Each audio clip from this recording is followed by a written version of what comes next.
Jangan sampai kita meratapinya. Langsung bergerak gitu Pak. Iya, langsung memperbaiki diri. Siapa tahu pas nanti di masa depan ada kesempatan lagi, kita bisa menyambutnya. Tapi kalau kita ratapi, kita sampai ini ya, koprol gitu kan.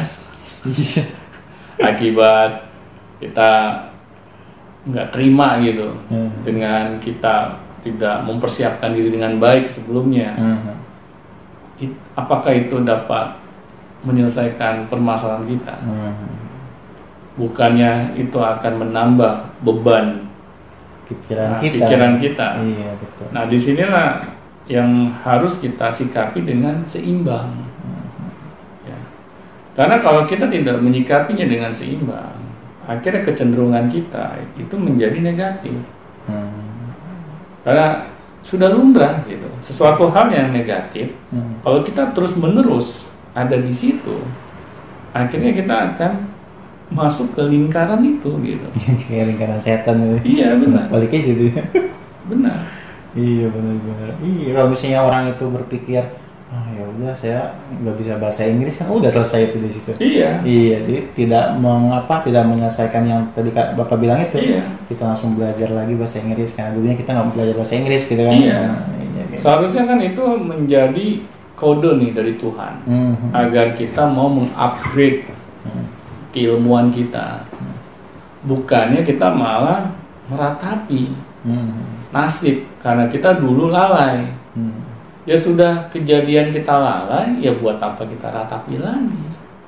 Kan seharusnya kita cari next step-nya apa nih? Iya, gitu. Yang dapat kita perbuat agar ini menjadi daya ungkit kita ke depannya lebih baik. Seharusnya kan fokus kita ke sana. Kalau fokus kita malah ke kesalahan-kesalahan yang kita perbuat, akhirnya kita jadi apa ya namanya? Putus harapan. Dan inilah kecenderungannya ke arah depresi. Nah, jangan sampai itu terjadi sama kita. Nah, kalau udah depresi gimana tuh Pak? Cara menghilangkan penyesalannya. Kalau sudah manusia mengalami depresi, stres lah ya. Stres lah, jangan depresi, stres lah. Dia harus cepat-cepat mendekati agama. Dia harus mau belajar lebih memperdalam agama. Karena kalau tidak, dia akan terus terbawa arus yang membawa dia ke dalam depresi yang lebih dalam. Harus emosi negatif itu ya. Benar. Depresi itu ya. Karena di agama saja itu sudah diajarkan bahwa kita harus menyerahkan segala urusan kita kepada Tuhan. Kalau sampai kesalahan itu terjadi, ya memang sudah diizinkan oleh Tuhan. Kita harus menyadari itu ya. Ya, kita harus menyadari itu. Kalau kita tidak mau menyadari itu, berarti kita mau berlagak seperti Tuhan. Dan apakah itu bisa terjadi? Kita dapat mengubah masa lalu gitu. Kalau kita punya mesin waktu, ya bisa. Kita tinggal pencet tombol, kita kembali ke masa lalu, terus kita perbaiki tuh kesalahan yang kita lakukan. Terus kita di masa lalu ada dua dong. Ada dua dong di masa lalu. Kalau kata Avengers sih nggak begitu. Oh iya, balik lagi, semuanya balik lagi. Nah, ini yang kita jadikan pembelajaran gitu. Bahwa memang kesalahan yang sudah terjadi di masa lalu itu sudah diizinkan oleh Tuhan, makanya terjadi agar manusia itu tidak lupa diri sebenarnya. Yang saya lihat, Tuhan menginginkan manusia selalu ingat gitu, bahwa dia itu makhluk yang tidak sempurna. Kalau manusia tidak pernah berbuat kesalahan, tidak pernah menyesal gitu ya, dia akan seperti Firaun. Ingin berlaga seperti Tuhan. Bayangin kenapa Firaun tidak pernah di dalam kehidupannya sama sekali mengalami penyesalan, karena dia hidup selalu dalam keadaan yang baik-baik saja. Yang saya dengar kisahnya, dia tidak pernah sakit, dan dia orang yang cerdas, memiliki kekayaan yang melimpah. Akhirnya dia jadi sombong. Kalau kita masih memiliki kesalahan yang diizinkan oleh Tuhan, ya kita seharusnya bersyukur. Ya malah itu sebagai pengingat gitu ya. Pengingat. Jangan sampai kesalahan yang kita perbuat menjadi diri kita ini kufur. Malah nyesel gitu. Iya, ini harus kita hindari. Iya. Nah, makanya pentingnya kita harus belajar agama. Karena kalau kita tidak mau belajar agama, bagaimana kita dapat menemukan kunci-kunci yang dapat menyelesaikan permasalahan kita? Karena di agama itu sudah ada cara-cara untuk menyelesaikan kehidupan kita. Udah ada manual booknya lah. Ada manual booknya. Guide-nya gitu, tinggal kita mengkajinya. Benar. Ya seperti inilah contohnya. Handphone kan ada manual booknya. Kalau kita melakukan kesalahan gitu dalam mengoperasikan handphone yang kita miliki, kita kan bisa melihat manual booknya. Nah di situ ada petunjuknya gitu, cara untuk menyelesaikan masalah yang kita alami. Tapi kalau kita tidak mau kembali ke agama, akhirnya kita terus merasa benar, kita merasa bahwa gitu. Kejadian ini nggak pantas kita alami, kita melakukan pembenaran, dan inilah yang menyebabkan kita terpuruk di dalam kesalahan yang kita perbuat. Apalagi kalau misalnya gini, contoh misalnya dia orang kaya nih Pak, orang kaya itu.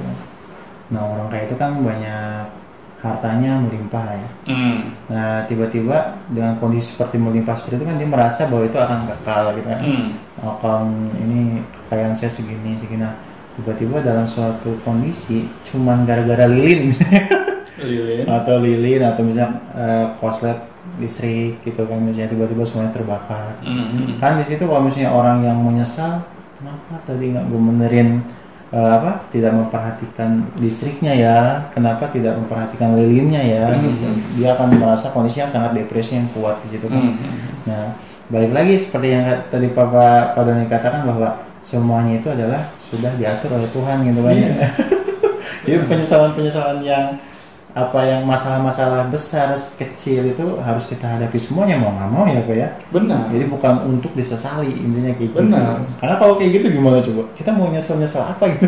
Iya. Semakin kita menyesali kesalahan kita secara berlebihan, semakin membuat diri kita itu tidak kemana-mana. Akhirnya kita malah mengubur diri kita hidup-hidup. Padahal kita belum mati. Iya.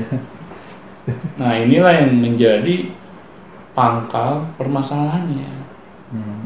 Kadang kita masih diberikan kesempatan hidup oleh Tuhan, misalnya. tapi kita menyia-nyiakannya dengan melakukan hal-hal yang tidak berdampak positif bagi kehidupan kita. Apakah itu bukan sesuatu yang sia-sia?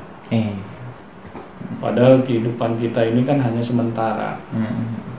Inilah yang harus kita renungkan benar-benar gitu, bahwa yang penting manusia itu bukan menjadi sempurna, tetapi manusia itu harus mau sadar bahwa dirinya tersebut adalah tempatnya kekhilafan. Dan akhirnya ketika dia melakukan kesalahan, dia tidak berlama-lama menyikapinya dengan hal-hal yang negatif. Jadi tidak ada larut-larut gitu Pak ya. Benar. Nah bagaimana Pak, ini hanya untuk meminimalisir saja sih Pak. Bagaimana nih tips-tips agar kita tidak menyesal dalam melakukan sesuatu? Gimana Pak? Simple. Kalau itu sudah ada, kuncinya di agama. Yang pertama, kita sadar bahwa hal ini sudah diizinkan oleh Tuhan. Maksudnya gimana Pak maksudnya? Misalnya kita berbuat suatu kesalahan yang tanpa kita sadari, berarti hal ini menandakan bahwa kita ini memang makhluk yang lemah. Dan di agama pun sudah dijelaskan seperti itu. Akhirnya di agama dibocorkan bahwa sesuatu hal di dalam kehidupan kita ini, apabila itu sudah terjadi, memang sudah diizinkan oleh Tuhan. Kalau Tuhan belum mengizinkan, itu nggak akan terjadi. Kan sampai ada ayatnya bahwa kalau kau merasa dapat menyelesaikan semua permasalahan yang kamu miliki, kumpulkan saja penolong-penolongmu, ya, yang dapat membuat kamu yakin gitu, bisa menyelesaikan permasalahan yang kamu miliki. Ya, sampai segitunya Pak. Iya.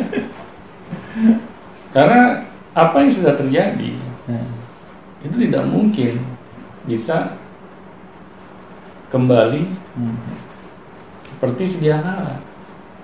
Yang ada kita dapat mempelajari dari kesalahan yang kita perbuat, dan kita sadar Tuhan sudah mengizinkan hal ini. Kita ambil hikmahnya, kita ambil pembelajarannya.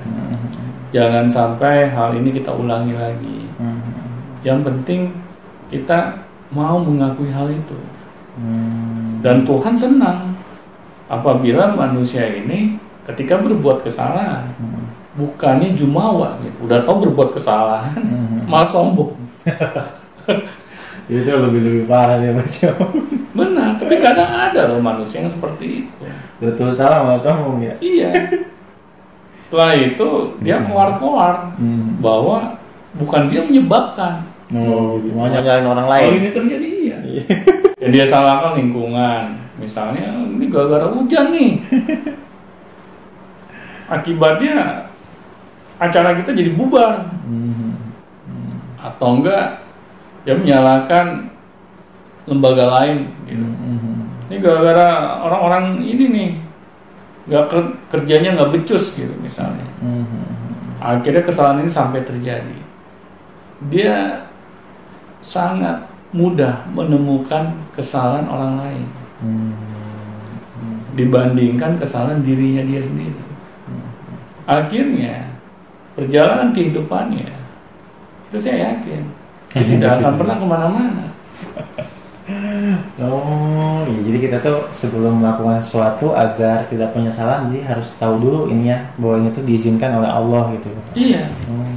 Iya. Kalau dia sudah berbuat yang maksimal, dia sudah melakukan ikhtiar yang maksimal, ya sudah, hasil kita serahkan kepada Tuhan. Kalau hasilnya juga tidak sesuai dengan harapan kita, ya sudah, itu yang Tuhan inginkan. Apakah kita mau melawan keinginan Tuhan? Iya.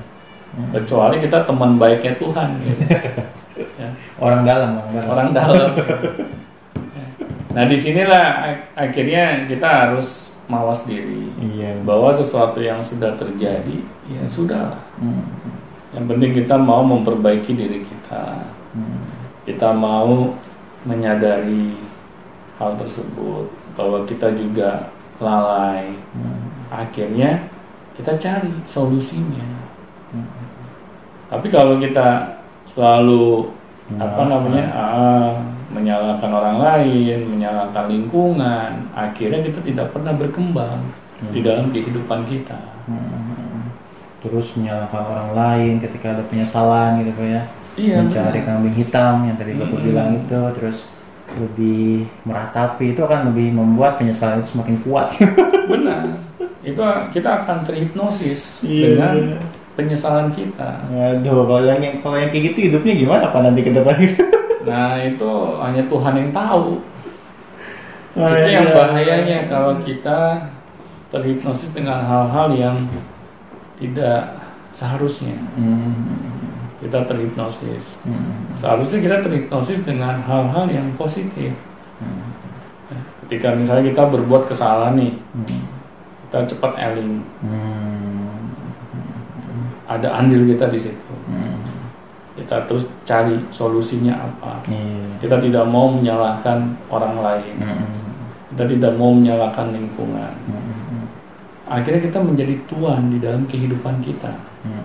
Bukan menjadi korban dalam kehidupan kita. Bukan gitu. menjadi budak dalam kehidupan kita. Nah, itu yang menjadi masalah yang sebenar-benarnya masalah. Oke, terima kasih Pak Dani untuk sharingnya. Sama-sama. Ini untuk penyesalan kayaknya udah cukup jelas ya bagaimana cara mengatasinya. Oke, yang lain silakan. Kalau misalnya ada yang mau bertanya lagi silakan langsung nanti saya kirimkan emailnya di bawah di kolom description, dan beberapa mungkin dari teman-teman ada yang menonton ini ingin bertanya lagi silakan ditanyakan saja, dan nanti kita akan balas lagi dengan video Pak ya di Siap. sesi selanjutnya. Oke, baik, terima kasih Pak Dani untuk sore ini. Sama-sama. Mudah-mudahan tidak menyesal. Mudah-mudahan tidak menyesal gitu, dan hidup kita menjadi Harus lebih semangat. lebih semangat lagi, lebih berkah lagi, bahwa sebenarnya penyesalan itu tidak ada. Yang ada itu hanya persepsi diri kita terhadap penyesalan tersebut Pak ya. Sip. Oke, terima kasih. Sampai jumpa di Beyond Education selanjutnya. Sampai jumpa teman-teman.